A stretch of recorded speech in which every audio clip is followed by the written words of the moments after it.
ఈ వీడియోని చూసేవారు ముందుగా నేను పోస్ట్ చేసిన మహాయుగం వీడియోని చూడండి. అప్పుడే ఈ వీడియో మీకు పూర్తిగా అర్థమవుతుంది. అలాగే ఈ వీడియోని స్కిప్ చేయకుండా లాస్ట్ వరకు చూడండి. అప్పుడే మీకు ప్రతి ఒక్క టాపిక్ క్లియర్గా అర్థమవుతుంది. లాస్ట్ వీడియో చూసినప్పుడు మీ అందరికీ ఒక డౌట్ వచ్చిందో లేదో కానీ నాకైతే ఒక డౌట్ వచ్చింది. మహాయుగాల గురించి అలాగే యుగాల గురించి ఆ వీడియోలో మనం డిస్కస్ చేసుకున్నాం. అన్ని యుగాల్లోని కూడా మహావిష్ణువు జన్మించారు.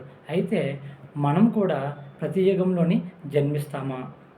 మనకి ప్రతి యుగంలోని ఒక జన్మ ఉంటుందా అనే ఒక డౌట్ నాకు వచ్చింది.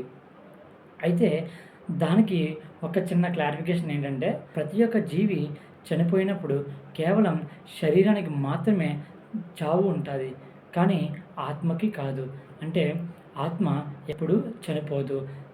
ఎలాంటి జీవమైనా సరే ముందుగా తన శరీరం మాత్రమే చనిపోతుంది, కానీ ఆత్మ అలాగే ఉంటుంది. ఎందుకంటే ప్రతి ఒక్క జీవికి కూడా కర్మ అని ఒకటి ఉంటుంది. మనిషి పుట్టిక లేదా ఏదైనా జీవి పుట్టిక కూడా ఒక కర్మ అంటూ ఉంటుంది. ఆ కర్మ ఆ కర్మలు పూర్తవ్వకపోతే మోక్షం పొందలేరు. అలాగే మోక్షం పొందే వరకు కూడా మన ఆత్మ అలా జన్మిస్తూనే ఉంటుంది. ఈ మోక్షం గురించి ఒక చిన్న ఎగ్జాంపుల్ చెప్తా. మనందరికీ మహాభారతంలో అర్జునుడి గురించి తెలుసు. అర్జునుడు ఒక గొప్ప శివభక్తుడు. అర్జునుడు మహాభారత యుద్ధం చేయకముందు శివుణ్ణి జపిస్తూ ఉంటాడు. ఒకరోజు శివుడు అర్జునుడికి ప్రత్యక్షం అవుతాడు. అర్జునుడు శివుడితో ఇలా అంటాడు, నన్ను నీలో ఐక్యం చేసుకో అంటూ అర్జునుడు శివుడిని వేడుతాడు. అయితే శివుడు అప్పుడు అర్జునుడిలోని గర్వాన్ని చూస్తాడు.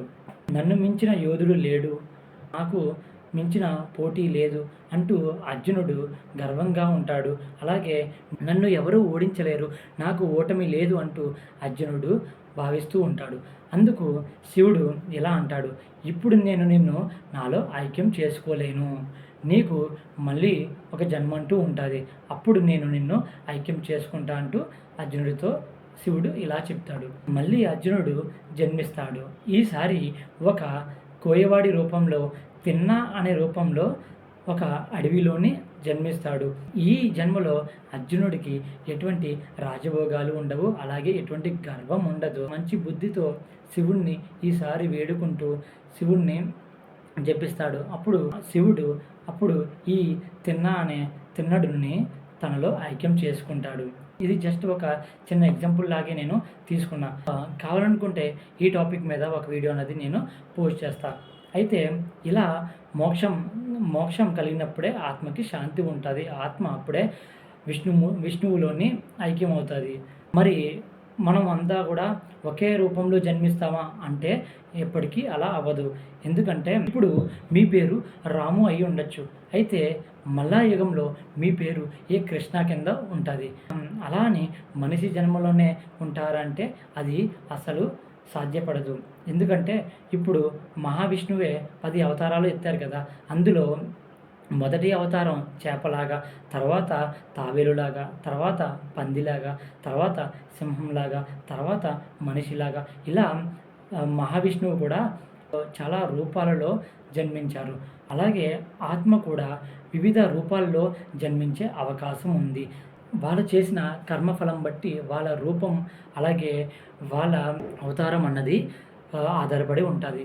ఇలా మోక్షం కలిగేంత వరకు కూడా ఆ ఆత్మ అన్నది అలా జీవిస్తూ ఉంటుంది. ఎప్పుడైతే మోక్షం కలుగుతుందో అప్పుడు ఆత్మ శాశ్వతంగా ఐక్యమైపోతుంది. అలాగే ఇప్పుడు ఈ ఆత్మలు అవతారాలలాగే ఇంకొక డౌట్ రావచ్చు. ఇప్పుడు కలియుగం అంతం అయిపోద్ది అన్నావు కదా, అంటే కలియుగం అంతం అయిపోయిన తర్వాత మళ్ళీ సత్యయుగం ప్రారంభం అవుతుంది. సత్యయుగం, త్రేతాయుగం, ద్వాపరయుగం, కలియుగం, మళ్ళీ యుగాలు ఉంటాయి.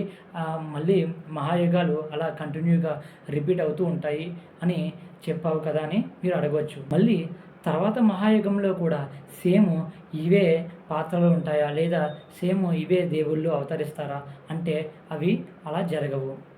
ఎందుకంటే తర్వాత యుగంలోనే మళ్ళీ విష్ణుమూర్తి అవతారాలు ఎత్తుతారు, కానీ ఇప్పుడు ఉన్న మహాయుగంలో ఉన్న కథలు అప్పుడు ఉండవు. అంటే రాముడు అయోధ్యలో జన్మించకపోవచ్చు, కృష్ణుడుగా వేరొక రూపంలో జన్మించవచ్చు, వేరొక ధర్మాన్ని సూచించవచ్చు, కానీ ధర్మం వెంట నిలబడతాడు. అలాగే ధర్మం కోసం అవతారాలు ఎత్తుతారు. అలాగే మనుషులు కూడా జన్మిస్తారు. అయితే ఈ మనుషులు కూడా వేరే వేరే రూపాలలో, వేరే వేరే పేర్లతో, వేరే వేరే కథలతో జన్మిస్తారు. ఈ యుగాలన్నీ కూడా ఎప్పుడు అంతమవుతాయి అన్నది మీ అందరికీ తెలిసిందే. ఈ సైక్లింగ్ ప్రాసెస్ ఎప్పుడు అలా రిపీటెడ్గా జరుగుతూ ఉంటుందా అంటే అవును, అలా జరుగుతూ ఉంటుంది. మనం ముందుగా చెప్పుకున్నాం కదా, మొత్తం బ్రహ్మ ఒక రోజులో 1000 మహాయుగాలు ఉంటాయి. సో ఈ 1000 మహాయుగాలు కంప్లీట్ అయ్యే వరకు కూడా ఈ యుగాలన్నీ కూడా అలా జరుగుతూ ఉంటాయి. అవతారాలన్నీ కూడా అలా వస్తూ ఉంటాయి. కొత్త కథలు పుడుతూ ఉంటాయి. ఈ యుగాలు, ఈ ఆత్మలు, ఇవి అన్నీ కూడా బ్రహ్మ నిద్రలోకి వెళ్ళినప్పుడు, అంటే ప్రళయం వచ్చినప్పుడు మొత్తం అన్నీ కూడా అంతరించిపోతాయి. ఆత్మలు, యుగాలు, ఈ కాలచక్రం అన్నీ అంతరించిపోయి మళ్ళీ బ్రహ్మ నిద్రలోంచి లేచేటప్పటికి కొత్త కాలచక్రాన్ని సృష్టిస్తాడు. అంటే కొత్త యుగాలని, కొత్త అవతారాలని మళ్ళీ సృష్టిస్తాడు. మీకు ఈ 2 వీడియోల ద్వారా కంప్లీట్గా ఈ మహాయుగాలు, అలాగే ఈ అవతారాల గురించి కూడా అర్థమైందని నేను అనుకుంటున్నాను. మీకు మరిన్ని డౌట్స్ ఉన్నా, లేదా మీకు ఇలాంటి టాపిక్స్, లేదా ఇప్పుడు నేను చెప్పిన దాంట్లో ఏ టాపిక్ గురించైనా సరే మీకు లాంగ్ వీడియో కింద, లేదా మీకు దాని గురించి పూర్తి వివరాలు మీకు కావాలనుకుంటే కామెంట్ సెక్షన్లోని ఒక కామెంట్ చేయండి. మీరు చేసిన కామెంట్ నేను చూసి ఆ టాపిక్ గురించి నేను మరొక వీడియోని పోస్ట్ చేస్తాను. మీరు పెట్టిన కామెంట్స్కే కాకుండా నేను కూడా మరెన్నో కొత్త టాపిక్స్ని, మరెన్నో దేవుళ్ళ గురించి, మరెన్నో పురాణాల గురించి కూడా నేను ప్రతి ఒక్క వీడియోని అప్లోడ్ చేస్తూ ఉంటాను. మీరు చేయవలసిందల్లా నా వీడియోస్కి లైక్ చేయండి, అలాగే నా ఛానల్ని సబ్స్క్రైబ్ చేసుకోండి.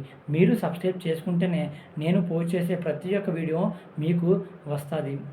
అలాగే మీరు లైక్ చేయడం వల్ల నా వీడియోస్ అన్నవి ప్రతి ఒక్కరికి చేరుతాయి. ఇప్పుడు మీరు ఎలాగైతే ఈ టాపిక్స్ని మీరు తెలుసుకుంటున్నారో, మీరు లైక్ చేయడం వల్ల ఈ వీడియోస్ మరొకరికి చేరి వారు కూడా ఈ టాపిక్స్ని తెలుసుకోవడానికి అవకాశం ఉంటుంది. కాబట్టి మీ అందరూ తప్పకుండా ఈ వీడియోస్ని కేవలం చూసి వదిలేయకుండా ఒక లైక్ చేసి ఛానల్ని సబ్స్క్రైబ్ చేసుకొని, అలాగే ఒక కామెంట్ చేయండి.